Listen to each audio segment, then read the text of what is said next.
Ladies and gentlemen, welcome back to PwC's Risk and Regulation News Channel, and welcome back to our third video on our Securitisation Unlocked video series. In our previous videos, we mentioned already several times how important securitizations are for the management of RWA, and also because of the increase of RWA due to the CRR3 or the implementation of Basel IV. So today's video will focus on this CRR3 impact. And like always, I'm doing this not alone. I'm having here my colleague again, Christoph Himmelmann, securitization expert, co-lead of the Securitisation Workstream of the EBA SSM Office. Chris, great to have you here again. Thanks again.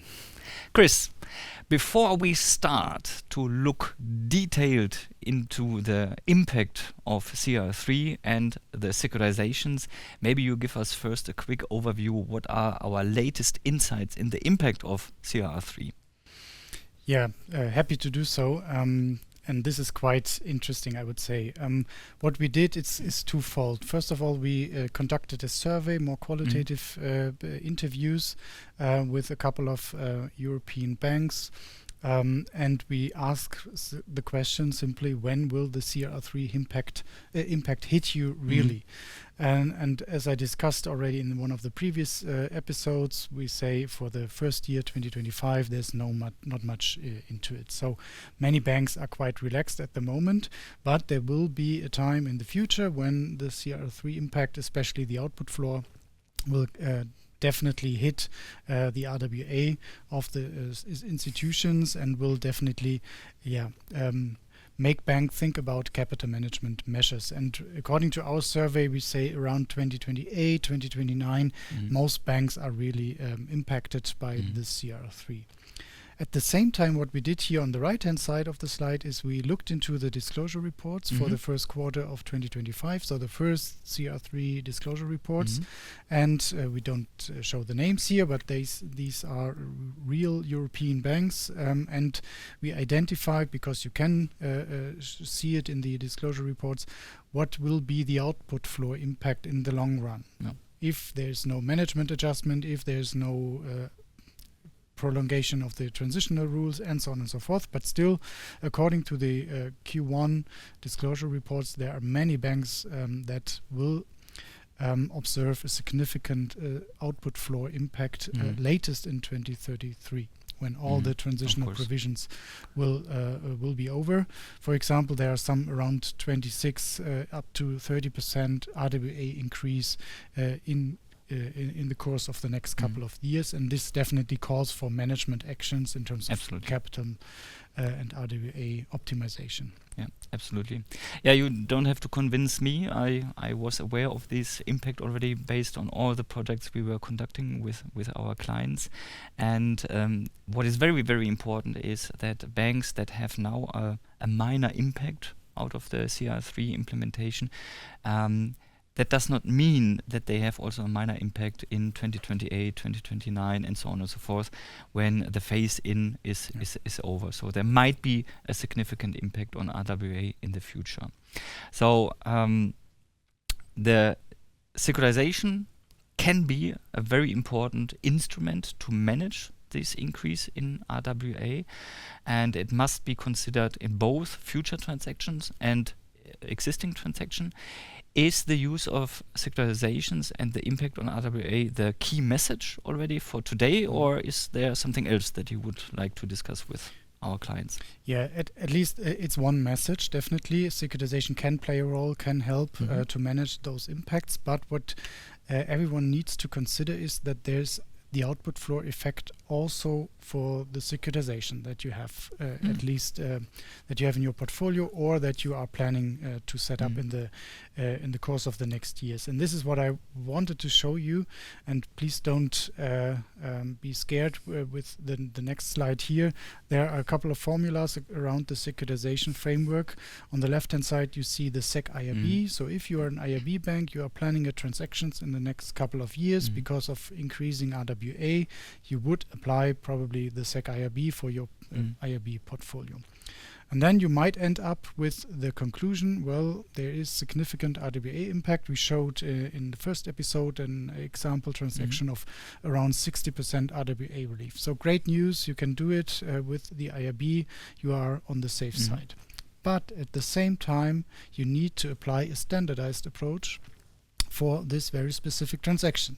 And normally you need to apply then the SEC SA as a securitization standardized approach. And here the mechanics are a bit different, and especially you are relying on the on the risk weights of the underlying portfolio according to the standardized approach. And of course they are probably far away from the IRB risk weights, and that's the key driver behind very different risk weights according to the standardized approach when you apply the output floor. There are other effects coming from the P factor. Already mentioned it in the last episode. The current regime requires a P factor of 1 for non-STS and 0.5 for STS transactions. So probably far away from those P factors that you apply in the SEC IRB. Also another driver to have different results in the end. For sure. And that's why, and here I try to show a bit the mechanics of the output floor again to remind us all how this works. So we have the RWA in the future will be calculated according to this output floor formula. So total risk exposure amount, TREA, is the new abbreviation for RWA, and you have the maximum of the unfloored total risk exposure amount and the output floor factor times the standardized total risk exposure amount. So those two items need to be compared. The output floor factor is quite well known, right? In the end, we have 72.5% output floor factor in 2030. So this is, I think, nothing new. But what is interesting for the securitization space is that you need to apply the SEC SA to calculate your contribution to the S-TRIA term. And this S-TRIA term is not on a transaction by transaction basis, but it's on a portfolio basis. So you never know if your very specific transaction is impacted by the output floor if you don't look at the overall bank level output floor mechanics. And this is one driver also of complexity when you plan in the long run, I don't know, a transaction to be set up in 26 for I don't know, maturity of 3 to 4 years or something like that. Longer period. You need to understand the interdependencies with the output flow impact. And there's another, I would say, interesting item to consider here. Probably you all know it, but there is, for calculating the output flow impact, so for calculating the SEC SA risk weights, you are allowed to apply some transitional provisions until 2033. And this is especially for securitization, the halved P factor, when you apply the standardized approach for the output floor. And on the other hand side, for calculating the underlying risk weights, there are also some very crucial transitional provisions, especially for the unrated corporate portfolio, where you normally would apply a 100% standardized approach risk weights for unrated corporates, but you can apply 65% for at least investment grade portfolios. And that's the key difference between the SEC standardized approach according to temporary reliefs and the fully loaded SEC standardized approach. And this is quite interesting to observe in case studies. Yeah, absolutely. I mean, on the one hand side, all these transitional rules that we see in Basel IV and the CRR3 are quite good because they are reducing a little bit the impact of RWA, and banks can get used to it. But of course, they are also increasing significantly the complexity. And speaking about the output floor, there is already a lot of complexity. As you mentioned before, it has to be calculated on total RWA level, but it's very important for the banks to understand what is the impact of the output floor also based on the single exposure level or single securitization level, because there are a number of complexities, and especially the RWA becomes a little bit like non-linear. So the calculation is not only complex, but also how to deal and how to manage the output floor effect. That is definitely a challenge. Maybe, Christoph, you can give us a quick example to make this a little bit more transparent and understandable. Of course, it is extremely complex, and we did already a number of videos on this channel about the output flow effect, so please check the YouTube channel to get some more information. But for the purpose of this video, maybe you give us a quick example. And probably you remember the very simple example that we showed you in the first episode, how securitization works in general. This is the example I picked up again and now transferred into this output floor topic.